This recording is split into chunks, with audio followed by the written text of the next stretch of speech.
کچھ پیسوں کی ضرورت کے لیے کہا تو میں نے اسے کہا کہ بھئی ابھی میرے پاس نہیں ہے، کچھ دنوں میں آتے ہیں تو میں دے دوں گا۔ عورتوں کی عادت ہوتی ہے، وہ بار بار یاد کراتی ہیں۔ 2-4 دنوں کے بعد پھر اس نے کہا حضرت وہ میں نے کہا تھا کچھ پیسے، میں نے اسے کہا کہ ابھی میرے پاس نہیں ہے، کچھ دنوں میں ملتے ہیں تو میں تمہیں دے دوں گا۔ اس نے کچھ دنوں کے بعد پھر کہا حضور وہ میں نے کچھ پیسے کہے تھے۔ فرماتے میں نے ڈانٹ دیا، میں نے کہا کہ کیا تو روز مجھے شرمندہ کرتی ہے، کہا نا میرے پاس نہیں ہے، ہوں گے تو دے دوں گا، تو روز یاد کراتی ہے۔ فرماتے ہیں اس نے پہلے تو میری ڈانٹ کو سہا، پھر میرے سخت جملوں نے اس کی آنکھوں میں آنسو پیدا کر دیے، پھر اس نے اپنے آنچل میں اپنے اس دکھ کو سمیٹا، اور پھر اس نے ایک جملہ کہا تو میں رو پڑا، اور مجھے اپنے رب سے مانگنے کا طریقہ آ گیا۔ مجھے کہنے لگی حضرت جی آپ نے ڈانٹ دیا، میں نے سہ لیا، پر آپ ہی میرے شوہر ہیں، بتائیں نا آپ سے نہ کہوں تو میں کس سے جا کے کہوں۔ فرماتے ہیں میں رو پڑا، اور میں کھل کے رویا، اور میں تڑپ کے رویا، اور پھر میری سسکیاں بند گئیں۔ تو مجھے کہنے لگی آپ کو کیا ہوا؟ میں نے کہا مجھے بھی دعا مانگنی آ گئی ہے۔ جب میں اسے کہوں گا نا اللہ تو ہی میرا رب ہے، میں تجھ سے نہ کہوں تو میں کس سے جا کے کہوں؟ میں کیوں کسی بندے سے سوال کروں؟ میں کیوں کسی دنیا دار سے کہوں؟ میں تیرے بندوں کا، نیک بندوں کا وسیلہ لے کے، تیرے محبوب کی غلامی لے کے تیری بارگاہ میں آیا، تجھ سے نہ مانگوں تو کس سے مانگوں؟ سمجھ آ گئی ہے؟ جب میں اس رنگ میں مانگوں گا تو پھر رب میرے اوپر بڑا ہی فضل فرمائے گا، وہ میرے اوپر بڑی رحمت کرے گا، وہ میرے لیے آسانیاں کرے گا۔ عزیز دوستو، ہم اس طرح کرنے لگ گئے ہیں کہ ہم نے نا اپنے تعلقات پر اعتماد کرنا شروع کر دیا ہے۔ میرے تعلقات بہت ہیں، ہم نے اپنی دولت پر اعتماد کرنا شروع کر دیا ہے، میرے پاس دولت بہت ہے۔ ہم نے اپنے علم پر، اپنی شہرت پر اعتماد کرنا شروع کر دیا ہے کہ میرے پاس فلاں چیز بہت ہے۔ یاد رکھنا جب بے نیاز اپنی صفت بے نیازی دکھاتا ہے تو بڑی بڑی دولتوں والے مجبور نظر آتے ہیں۔ بھائیو جب انسان کا رشتہ اپنے مالک کے ساتھ ہوتا ہے پھر تو غم بھی کچھ نہیں کہتے، پریشانیاں بھی کچھ نہیں کہتی، پھر تو زندگی صبر والی، پھر تو زندگی توکل والی، پھر تو زندگی بھروسے والی، پھر انسان اپنے آپ کو رسوا نہیں کرتا، دنیا داروں سے امیدیں اس کی ختم ہو جاتی، امیدیں اللہ رسول سے لگا لیتا ہے، مضبوط ہو جاتا ہے، مضبوط، طاقتور ہو جاتا ہے، خوددار ہو جاتا ہے، باوقار باعزت ہو جاتا ہے۔ حضرت بہلول دانا رحمت اللہ علیہ بیٹھے تھے تو ہارون رشید حج کر کے آ رہا تھا، تو رستے میں حضرت شیخ سے ملاقات ہو گئی تو السلام علیکم کے بعد کہنے لگا حضور کوئی حکم ہو تو بتائیے گا۔ تو حضرت بہلول دانا فرمانے لگے تیرا رب کون ہے؟ اس نے کہا اللہ۔ تو فرمایا میرا کون ہے؟ کہا اللہ۔ فرمانے لگے تو بڑا ہی بیوقوف ہے، کیا تو یہ سمجھتا ہے کہ رب ہارون رشید کو تو دے گا اور بہلول دانا کو بھول جائے گا؟ تیرا بھی وہی رب ہے، میرا بھی وہی رب ہے۔ اس نے اگر تجھے دے کے آزمایا ہے تو ہو سکتا ہے مجھے نہ دے کے آزما رہا ہو، جب اس کی حکمت کے تقاضے ہوں گے تو عطا کرے گا اور دے گا، تو جا اپنا کام کر۔ بھائی اپنی روحانی زندگی، اپنی عبادات، اپنے وظائف، اپنے روزمرہ کے معاملات، اپنی دعائیں، اپنا استغفار، دیکھو کوئی مشکل کام تو نہیں، 2 رکوع ہیں سورہ واقعہ کے اگر رات کو پڑھ لی جائے تو۔ میں کس طرح یہ بات بیان کروں کہ تعویذ بانٹنا آسان ہے اور وظیفہ بتانا مشکل ہے؟ سارا دن تعویذ بانٹیں تو لوگ لینے کو تیار ہیں، اور اگر آپ وظیفہ بتائیں تو کہتے ہیں تو مشکل کام ہے۔ او خدا کے بندے، اگر آپ کا تعلق قرآن پاک کے ساتھ مضبوط ہو، قرآن پاک کے ساتھ اگر آپ کا رشتہ ہو، لوگ سفارشیں ڈھونڈتے ہیں نا دنیا میں کوئی تعلق مل جائے تو میرا کام ہو جائے، دنیا میں اتنا مشکل معاملہ ہے، آخرت میں مجھے بتائیے گا کتنا مشکل معاملہ ہوگا۔ میرے نبی پاک صلی اللہ تعالی علیہ وسلم نے فرمایا جو لوگ سورہ ملک پڑھا کرتے تھے نا، سورہ ملک، یہ سورت ملک قیامت میں ان کی سفارش کرے گی، اور اس طرح کرے گی کہ کہے گی اے اللہ یہاں اس بندے کو جنت میں داخل کر دے یا مجھے قرآن پاک سے علیحدہ کر دے، تو رب فرمائے گا جا اس کا دامن تھام کے اسے جنت تک پہنچایا۔ آپ بات کو سمجھیں، جب آپ کے تعلقات اپنے معاملات کے ساتھ مضبوط ہوں گے، یہ نبی کریم نے وعدہ کیا ہے کہ تو سورت واقعہ پڑھ تیرے گھر میں فاقہ نہیں آئے گا۔ حضرت عبداللہ ابن مسعود رضی اللہ تعالیٰ عنہ بیمار تھے تو حضرت عثمان غنی رضی اللہ تعالیٰ عنہ تیمارداری کے لیے تشریف لے گئے اور جا کر کے کہا کہ آپ بڑے بیمار ہیں، آپ کی بیٹیاں زیادہ ہیں، میں چاہتا ہوں کہ خزانے میں سے کچھ مدد کروں۔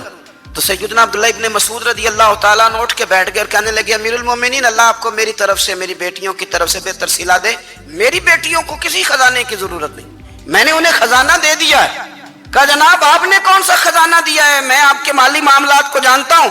تو فرمانے لگے امیر المومنین میرے نبی کریم نے فرمایا ہے جو سورت واقعہ پڑھے اسے کبھی فاقہ نہیں آتا، میں نے بیٹیوں کو یاد کرا دی ہے، یہ خزانہ میں نے انہیں دے دیا ہے. وہ سارے والدین سنیں جو بیٹیوں کے لیے پریشان رہتے.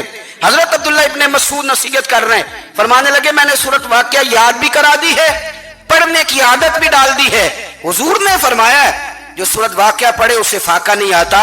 کہنے لگے چاند تو اپنی جگہ چھوڑ سکتا ہے, سورج گر سکتا ہے, تارے ٹوٹ سکتے ہیں, پر مدینے والے رسول کی بات غلط نہیں ہو سکتی. حضور نے فرمایا فاقہ نہیں آئے گا تو انشاءاللہ کبھی بھی نہیں آئے گا. کرنے کا کام یہ ہے کہ ہم اپنے معاملات, اپنی عبادات, اپنی دعائیں, کبھی 10 منٹ عادت ہو جائے نا دعا مانگنے کی علیحدہ سے رات کو. حضور نے فرمایا جو فرض نماز کے بعد دعا مانگے اللہ اس کی قبول کر لیتا ہے. نبی پاک صلی اللہ تعالی علیہ وسلم نے فرمایا اللہ مسافر کی دعا قبول فرمائے. حضور نے فرمایا اللہ مظلوم کی دعا قبول فرماتا ہے. حضور نے فرمایا بیمار سے دعا کراؤ اللہ اس کی دعا قبول فرماتا ہے. میرے نبی پاک نے فرمایا ماں باپ جب بھی اولاد کے لیے ہاتھ اٹھائیں, ویسے تے بلے شاہ تو آسمانی اڑ دیا ہی پھڑ دیں, جڑا گھر بیٹھا انہوں بڑھیا ہی نہیں. حضور فرمانے لگے ماں باپ جب بھی اولاد کے لیے دعا فرمائیں اللہ ان کی دعا کو قبول کرتا ہے. آپ اپنا تعلق بنائیں دعا کے ساتھ, عبادت کے ساتھ, مصلی کے ساتھ رشتہ بنائیں, استغفار پڑھیں. صلاح الدین ایوبی صلیبی جنگوں میں تھے, رات کو مسجد اقصی میں نماز پڑھی تو پریشان تھے. ایک بزرگ سے ملاقات ہوئی تو وہ کہنے لگے کہ آپ بڑے پریشان ہیں. کہنے لگے حضور پریشان اس لیے ہوں کہ پہلے ہی مسلمان کمزور ہے, اب میں نے سنا ہے دشمن کا ایک بحری بیڑا وہ جنگی سامان سے بھرا ہوا آ رہا ہے, تو اب ان کے پاس اور تلواریں اور نیزے آ جائیں گے, مسلمانوں کے پاس پہلے ہی وسائل کی کمی ہے, پریشان ہو کس طرح کر کے مقابلہ کریں گے. یہ بات کہتے ہی صلاح الدین ایوبی نے بزرگوں سے کہا حضور آپ بھی دعا کرنا, دعا کی بڑی طاقت ہے. میرے نبی پاک نے فرمایا دعا مومن کا ہتھیار ہے, دعا مومن کا. حضور نے فرمایا تقدیر کو سوائے دعا کے کوئی چیز نہیں بدل سکتی. دعا مومن کا ہتھیار ہے, یہ کافر کے پاس کوئی نہیں, یہ ہتھیار ہے مومن کا. اللہ کرے آپ کو سمجھ آئے. پھر سنیں کئی بار کہہ چکا ہوں یہ ہتھیار ہے. کافر کے مقابلے میں جو تیرے پاس سب سے بڑا ہتھیار ہے وہ دعا ہے. دعائیں کرانی چھوڑ دی, کرنی چھوڑ دی, لینی چھوڑ دی. حضرت سیدنا انس بن مالک رضی اللہ تعالیٰ عنہ فرمایا کرتے تھے میں نے وہ رنگ دیکھا ہے جب حضور دعا مانگتے تھے اور حضور کی مقدس آنکھوں میں آنسو بھی ساتھ ہی بہا کرتے تھے, میں نے وہ انداز دیکھا ہے. تو صلاح الدین ایوبی بزرگ سے کہنے لگے آپ بھی دعا کیجیے, اور خود رونے لگے اور سر سجدے میں رکھ کے رونے لگے, اور عشاء سے لے کر فجر تک روئے, خوب روئے. صبح وہ بزرگ آئے تو صلاح الدین ایوبی کا خوبصورت اور ہنستا ہوا چہرہ دیکھا. کہنے لگے آپ بڑے خوش ہیں, رات تو میں نے بڑے روتے ہوئے دیکھا تھا. تو کہنے لگے حضور وہ جو بحری بیڑا آ رہا تھا نا وہ پانی میں ڈوب گیا ہے, اب وہ نہیں آ رہا, ابھی خبر آئی ہے تو میں بڑا خوش ہوں. بزرگ کہنے لگے اٹھ سینے سے لگ, اور سن ایک بات, وہ بحری بیڑا پانی میں نہیں ڈوبا, وہ تیرے آنسوؤں میں ڈوب گیا ہے. وہ جو تو رات رویا ہے نا رب کریم کی بارگاہ میں تو وہ ڈوب گیا ہے. حضرت عائشہ صدیقہ رضی اللہ تعالیٰ عنہ فرماتی ہیں ایک عورت تھی اور اسے نبی پاک صلی اللہ تعالیٰ علیہ وسلم نے نا وہ کلمہ پڑھ کے مسلمان ہوئی, مدینہ طیبہ آ گئی تو حضور نے مسجد نبوی شریف میں اس کے لیے مکان, ایک سادہ سا کمرہ ساتھ مسجد کے بنوا دیا, وہیں رہنے لگی. اکثر وہ سیدہ طیبہ کے پاس آتی تو حضرت عائشہ صدیقہ رضی اللہ تعالیٰ عنہ فرماتی ہیں وہ بڑی باتیں سناتی اور آخر میں کہتی وہ ہار والا دن بھی بڑا عجیب دن تھا اور میرے رب کی قدرتوں کا دن تھا, وہ بھی بڑا عجیب دن تھا. سیدہ عائشہ صدیقہ رضی اللہ تعالیٰ عنہ ایک دن فرمانے لگی کہ تو ہار والے دن کا بڑا ذکر کرتی ہے, وہ کیا دن تھا؟ تو خاتون کہنے لگی اماں جی وہ دن تھا جب میرے رب پر بھروسہ اور مضبوط ہو گیا.